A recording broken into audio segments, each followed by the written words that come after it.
Good afternoon to you all, and thank you so much for coming to this meeting. Before we kick off on the agenda of the meeting, we're honored by the presence of His Excellency the Secretary General, dear friend Antonio Guterres. So we'll give the floor to His Excellency, listen to his remarks, and then we'll start with the conference. So, sir, floor is yours. You honor us with your presence, and we thank you for your commitment, and the floor is yours.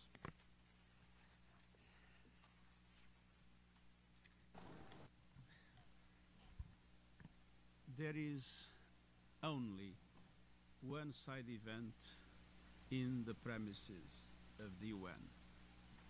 All other side events, as many of the distinguished members of this meeting know, are outside the UN.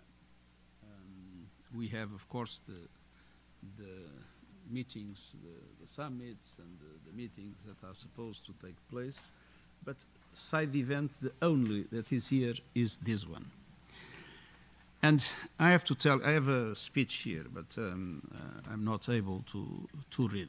I mean, this is too much emotional for me than for me to be able to read the text. I mean, I've seen UNRWA in action.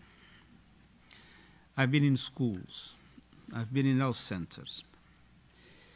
I mean, you can't imagine what it is to go to Gaza and in the middle of that mess to be a school that could be a school in my country. And to talk to students and to listen to them talk about human rights, about tolerance, mutual understanding, peace.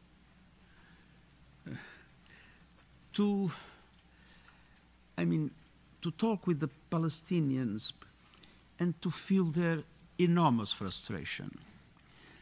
I mean, they are expecting to have a state for decades. And not only they do not have a state, but they do not have hope that things can move immediately. On the contrary, I mean, the international community has not been able to take any meaningful initiative. If I speak about the meeting of the quartet, as you can imagine, people will laugh at me, no? In the present situation.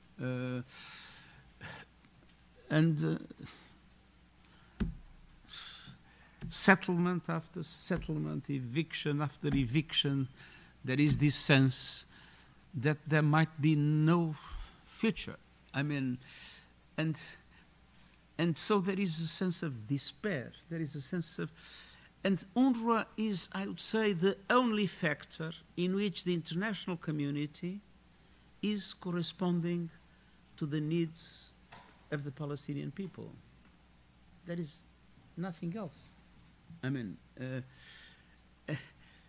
and to have 500,000 girls and boys in schools, to have 2 million people in healthcare, to have job opportunities for young people, to have support to families in distress, to provide a number of absolutely basic services for this population is an absolute must.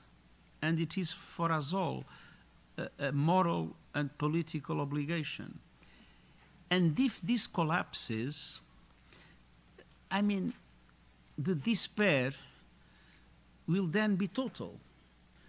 And I mean, with all the ISIS and Al-Qaeda's around the world, I feel that this would be the best possible pretext for them to convince Palestinians that they should join this kind of activities.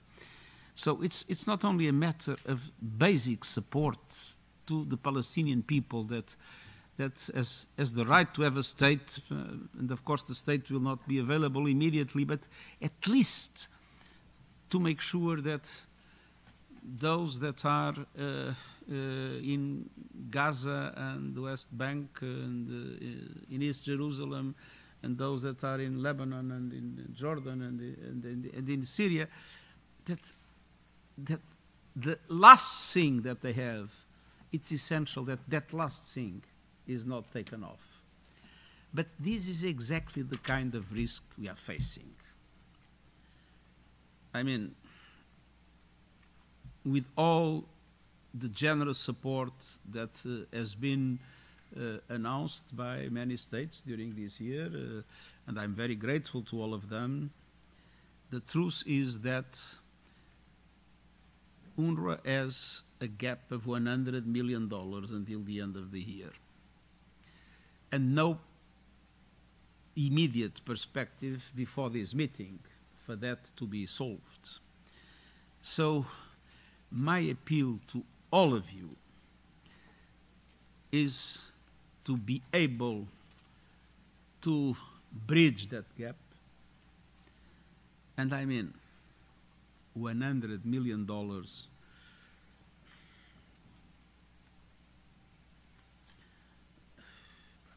my country got in the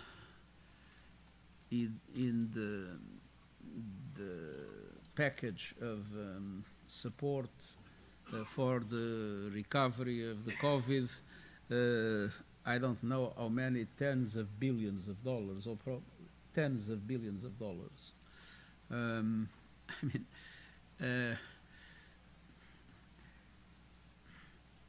$100 million is peanuts. If one looks at what countries are now spending to support Ukraine, it's peanuts. And I mean, the Palestinian people are in a dramatic situation, and if we don't care for the Palestinian people, this could represent a dramatic threat to peace and security for the region and further afield. So, my strong appeal, please fund this shortfall. And I have to be very frank. I mean, talking to countries in the Gulf, in a recent meeting I had with the ambassadors here, they were telling me this is a West responsibility because it was the West that created this problem, so it's the West that needs to fund it. And I said, okay, but the problem is that the people suffer.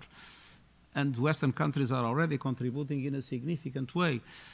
I mean, inter-Arab solidarity is also something that, in my opinion, is fundamental in this situation, because it's people that is suffering.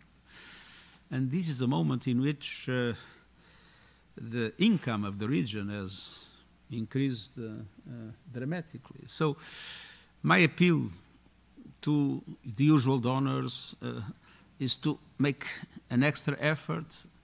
My appeal to countries of the Gulf is to understand that they have Arab brothers and sisters in deep distress. And my appeal is to make sure that we are able to find these $100 million, and sooner rather than later. And then I think it will be important to have the understanding in future budgets to increase the assessed contributions. I saw how difficult it was to have a small increase, and it also would be important for those that are the shareholders of the international financial institutions to use their power as shareholders to make international financial institutions cooperate with UNRWA. They have the problem that they can only cooperate with member states, but maybe there is a way in which member states will be able to represent UNRWA in some kind of operation that might be organized, but to have also their support. And we could have trust funds, we could have fiduciary arrangements, we could have leveraged private capital, we could have blended finance. There are many things that could happen. Of course, they will not bridge the gap of this year, but thinking about the future, we need to be as innovative as possible, because we cannot come to the General Assembly moment to September and say, we are bankrupted. I mean, year after year. And the instability that creates is terrible. So, I mean, one thing I can tell you, UNRWA things work well. And they are not only effective, they are cost effective. There are many things in the UN that are not as cost effective as UNRWA things.